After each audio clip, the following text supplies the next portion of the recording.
Pasadas as 7 da mañá saltaban as alarmas. Un ribeirense que adoita pernoctar nunha embarcación amarrada no porto avistaba un cadáver parcialmente somerxido.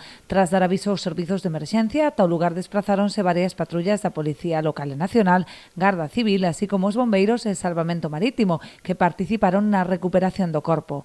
Este era o intre en que os sacaban da auga, tras cortar cunha cizalla a cadea coa que estaba amarrada unha escaleira. Nos vigilantes daqui da cofradía me chamaron sobre as 7:30 da mañán, dicindo, que estaba a policía aquí, que había aparecido unha persona que estaba aquí enganchado nunha escaleira, que estaba fallecido, non? Que foi unha persona que estaba vivindo aquí un barco que está aquí parado aquí no muelle, e que ao saltar do barco, pois que o veu, foi o que dou a voz de alarma. Que estaba enganchado na escaleira, aí había unha cadena aí tamén, unha cadena, pero xa che digo, hasta que agora a policía, pois, para datos e mírase de como foi, non podemos dicir a sensa certa como o que pasou, non?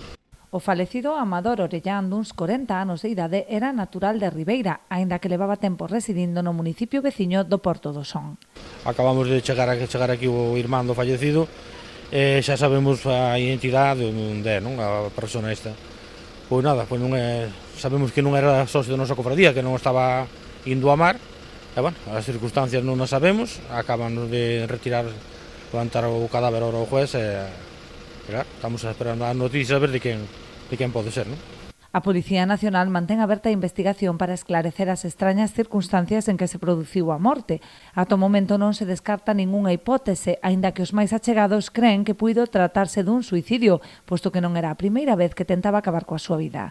Aínda así, haberá que agardar as conclusións da investigación para confirmar este extremo, ou se pola contra se tratou dunha morte violenta ou un posible axuste de contas. Son conjeturas todas o que fala a xente, pero de momento esa persona que vai ao barco ben non o veu ningún día.